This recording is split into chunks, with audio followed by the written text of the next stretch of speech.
तो दोस्तों मेरे साथ हो गया है हेल्थ इंश्योरेंस फ्रॉड।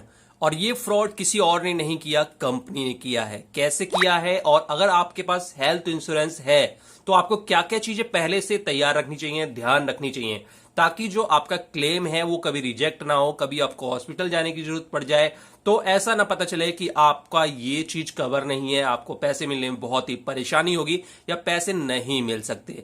बहुत सारी ट्रिक्स होती हैं जो ये हेल्थ इंश्योरेंस कंपनी करती हैं और खास तौर से इंडिया में अभी ये बहुत ही ज्यादा डेवलप्ड होना इसको बाकी है। बहुत सारे रूल्स एंड रेगुलेशन बनने बाकी है। अभी तक जितने भी रूल्स एंड रेगुलेशन बने हैं वो हेल्थ इंश्योरेंस कंपनियों के फेवर में बने हुए हैं।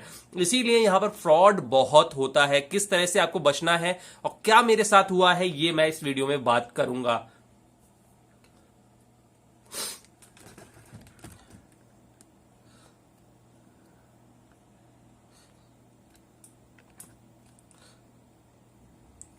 तो देखो यहां पर कोई हवा हवाई बात नहीं करनी, बिल्कुल रियल तरीके से बताऊंगा। अब मैं आपको बता दूं सबसे पहले कि मैं हेल्थ इंश्योरेंस का जो उपयोग है वो करीब 5-6 सालों से कर रहा हूं।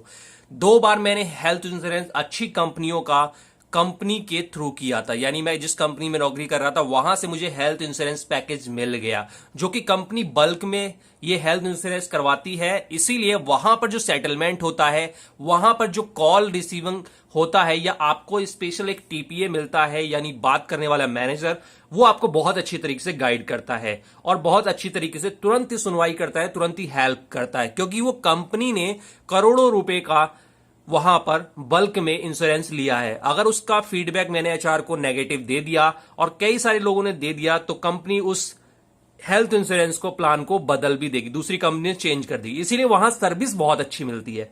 यही सोच के मैंने काफी लोगों के कहने पर हेल्थ इंश्योरेंस प्लान प्राइवेट में भी खरीद लिया, ताकि मैं कभी कंपनी में रहूं ना रहूं मेरा हेल्थ इंश्योरेंस प्लान चलता रहे। क्योंकि मैंने सुना था कि जब हेल्थ इंश्योरेंस आप लेते हैं तो स्टार्टिंग में उतनी बेनिफिट नहीं मिलते, उतनी सारी बीमारियां ऐड नहीं होती, लेकिन 2 साल 3 साल कवर होने के बाद, 3 साल होने के बाद, तीसरे साल के बाद आपकी सारी बीमारी कवर हो जाती है। और कैसी भी भयंकर बीमारी हो यही चीज बता के दी जाती है कि कैसी भी भयंकर बीमारी हो आपका हॉस्पिटल का खर्चा 1 रुपए नहीं आएगा और बहुत सारी अदर फैसिलिटी। तो मैंने ले लिया, 2 तो वो यूज किया था और एक तीसरा ले लिया, जिसको तीसरी साल बाद मैंने रिन्यू कराया, यानी 3 साल मैंने सक्सेसफुली चला लिया।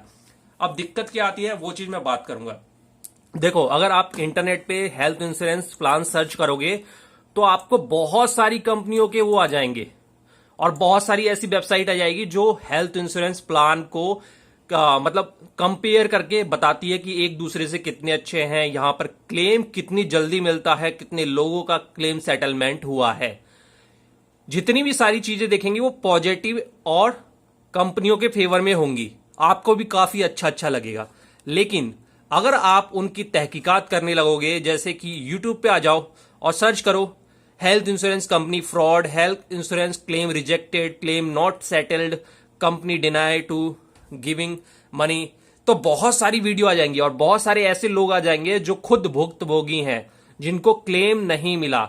और जो भी रीजन होता है वो सुन के आपके होश उड़ जाएंगे। छोटे छोटे रीजन पे कंपनी क्लेम रिजेक्ट कर देती है। क्यों करती है ये भी मैं बात करूंगा। तो देखो इतने सारे वीडियो हैं प्रूफ के लिए, बहुत सारी चीजें, और कैसे बचना है वो भी बताया। लेकिन आज मेरे ऊपर जो बीती है मैं वही चीज बताऊंगा। यहां पर ये देखिए काफी सारी हैं, health insurance fraud in India. यहां पर इस टॉपिक पे बहुत सारे आर्टिकल लिखे हुए हैं, बहुत सारे लोगों के साथ ऐसा हुआ है। तो होता क्या है, एक्चुअल में होता क्या है, अब मैं आपको बता दूं कि जब हम इंडिया में बहुत सारे रूल्स एंड रेगुलेशन बने नहीं है, किसी को ज्यादा पता नहीं है। इसीलिए जब भी कोई हेल्थ इंश्योरेंस आपको करवाने के लिए बोलता है या वो बताता है तो वो अच्छी अच्छी बातें बताता है और ऐसी अच्छी बातें बताता है जो कि उस इंश्योरेंस में है ही नहीं। वो तब पता चलती है जब आप उस स्थिति से गुजर रहे होते हो, वो बीमारी हो जाती है, वो एक्सीडेंट हो जाता है, तब पता चलता है यार ये चीज तो कवर है नहीं, ऐसे तो मिलेगा नहीं।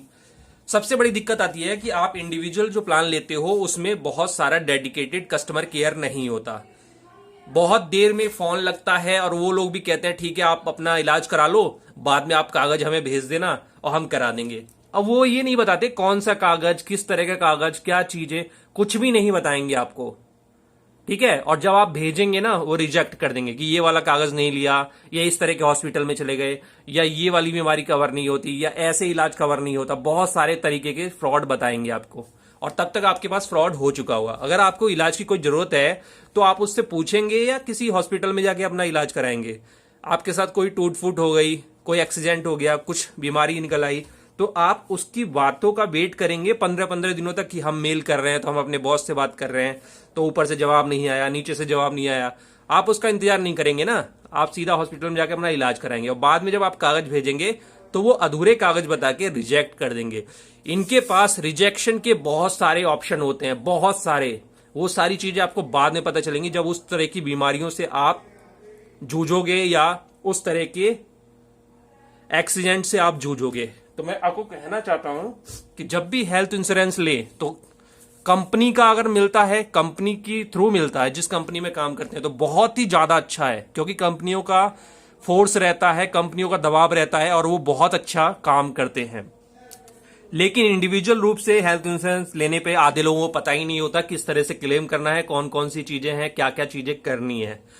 तो हेल्थ इंश्योरेंस में बहुत बड़ा घाटा है। हाँ, ये होता है कि 100 लोगों में से एक लोग कहानी सुनाते हैं कि हमें बहुत अच्छा बेनिफिट मिल गया, लेकिन आप ये भी देखिए कि आपने 3-4 सालों में जितने पैसे दिए हैं, रुपए दिए हैं, क्या आपको उसके बराबर का बेनिफिट मिला? नहीं मिला होगा। और मैं बता देता हूं, 100 लोग दे रहे हैं और एक लोग को मिल गया, तो 99 लोगों का कंपनी पैसा खा गई, और उसी में से थोड़ा सा पैसा एक जने को दे दिया, तो वही दिखाती है कि हम बहुत अच्छा कर रहे हैं। यहां पर अभी कोई अच्छा नहीं है। विदेशों में जो हेल्थ इंश्योरेंस है उसके मुकाबले यहां पर अभी 0 रेटिंग मैं दूंगा। तो मैंने उसी दिन तत्काल हेल्थ इंश्योरेंस अपना कैंसिल करवा दिया, जितने रुपए बचे थे उतने ले लिए। 3 साल हो चुके थे दोस्तों, फिर मैंने किसी कंपनी का नहीं लिया। मैंने हिसाब लगाया कि अगर मैं 12,000 या 15,000 रुपए साल का भरता भी हूं कम से कम, तो मैं 3 साल में कितना भरता हूं? 15 45,000 रुपए भरता हूं। ठीक है, मैं क्या करूंगा, हेल्थ इंश्योरेंस ना करवा के 20,000 रुपए साल का निकाल के उसका एफडी करा दो, सबसे सिक्योर, या उसे शेयर मार्केट में किसी बड़ी कंपनी का शेयर लेके छोड़ दो। बड़ी कंपनी का शेयर लेके छोड़ दो, बड़ी कंपनी डूबती नहीं है जल्दी, जैसे टाटा हो गई, मारुति हो गई, इस तरह का। और उस शेयरों से छेड़छाड़ बिल्कुल भी मत करो। आपका पैसा 20 से 30% के हिसाब से हर साल बढ़ेगा, और जो आपने 20,000 रुपए डाले हैं, अगर 4 साल 5 साल डाल दिए, तो आपका काफी ज्यादा पैसा मिल जाएगा जब भी कोई दिक्कत होगी। आप अब तो ऐसी फैसिलिटी है कि आप अपने शेयरों को तुरंत ही, जो जिस कंपनी का एप्लीकेशन यूज कर रहे हैं वहां पर गिरवी रख के तुरंत ही पैसे अपने अकाउंट में ले सकते हैं। ऐसी ऐसी फैसिलिटी आ गई है। तो आप ये करिए, अपने पैसे को इतना सिक्योर करिए कि उसका उपयोग है। हेल्थ इंश्योरेंस हम क्यों कराते हैं? कि हमारे बुरे वक्त में काम आ जाए। अब बुरे वक्त में केवल टेलीफोन और ईमेल से ही बातें होती रहेंगी तो वो हमारे काम नहीं आएगा। अभी इंडिया में बहुत टाइम लगना है हेल्थ इंश्योरेंस सेक्टर को और अच्छा होने में, और कस्टमर की शिकायतों को जल्दी सुनवाई करने में। शिकायत आप करेंगे, वो जल्दी सुनवाई नहीं होगी, आपके पास कागज नहीं होंगे, आपके पास प्रूफ नहीं होंगे, और बहुत ही लंबा प्रोसेस है। तो ये सारी दिक्कतें आती हैं। सबसे बेस्ट उपाय है कि आप इस पैसे को इन्वेस्ट कर दीजिए, एफडी में लगा दीजिए, या साल का 20,000 30,000 रुपए निकाल के अलग रख लीजिए। 5 सालों के अंदर अगर आप कहीं इन्वेस्ट भी नहीं करते, एफडी करा लेते हैं, तो अगर आप 30,000 रुपए कैसे भी, या 20,000 रुपए साल का निकाल लेते हैं, 30,000 निकाल लेते हैं, तो 5-15 साल, आपका 5 सालों में 1.5 लाख रुपए जमा हो जाएगा, और उस पर ब्याज अलग मिलेगी। वो करीब करीब आपका 2-2.5 लाख रुपए हो जाएगा 5 सालों में। अब उस पैसे को आसानी से अपने पास सिक्योर करके चलिए। फैमिली में कुछ भी दुर्घटना होती है तो इतने के अंदर आसानी से इलाज हो जाता है। और मैं आपको बता दूं कि बड़े इलाज के लिए ये कंपनी पूरा पैसा नहीं देती है। जैसे कि कैंसर हो गया या कोई भी दिक्कत हो गई बड़ी, जिसमें 5-10 लाख रुपए लग जाएगा, तो आपकी एक तो लिमिट होगी इंश्योरेंस प्लान की, और लिमिट भी आपको नहीं मिलेगी। आप ऐसा मत सोचिए कि 5 लाख की लिमिट है तो 5 लाख मिल जाएंगे। हर बीमारी की, अगर आप उस किताब को अच्छी तरह पढ़ेंगे ना, मैंने उस किताब को अच्छी तरह पढ़ा, किसी का भी डॉक्यूमेंट पूरा पढ़ेंगे ना, तो हर एक पर्टिकुलर बीमारी के लिए कुछ राशि उसमें निर्धारित है। जैसे 5 लाख का बीमा है तो उसमें से कुछ है कि 30-40 हजार 50,000 रुपए कैंसर की बीमारी के लिए मिलेंगे। इस बीमारी में हो गया तो इतना पैसा मिलेगा। आप उसका जो उसके साथ किताब आती है ना, उसको पढ़िए, उनकी वेबसाइट पे जाकर पढ़िए, तो डीप में हर एक बीमारी के लिए उस 5 लाख में से अलग अलग चीजें हैं कि 40,000 30,000 का ये और उसके अलावा उसमें जो चेकअप है, बहुत सारी चीजें, वो चीजें नहीं मिलेंगी। तो इसका कंपेयर करते हुए मैंने सोचा जब इतनी झंझट है तो क्या दिक्कत है, अपना खुद इकट्ठा करो और 4 साल भगवान से दुआ करो कि मैं सेफ रहूं, और 4 साल बाद आपके पास इतना फंड इकट्ठा हो जाएगा कि आप उससे अपने परिवार को सिक्योर कर सकते हैं और वो पैसा कभी भी यूज कर सकते हैं। तो ये काम करना दोस्तों, ये बहुत मैं आपको सही एडवाइस दे रहा हूं। अगली वीडियो में बताऊंगा और भी डिटेल्स बताऊंगा इसकी कि किस तरह से हुआ है।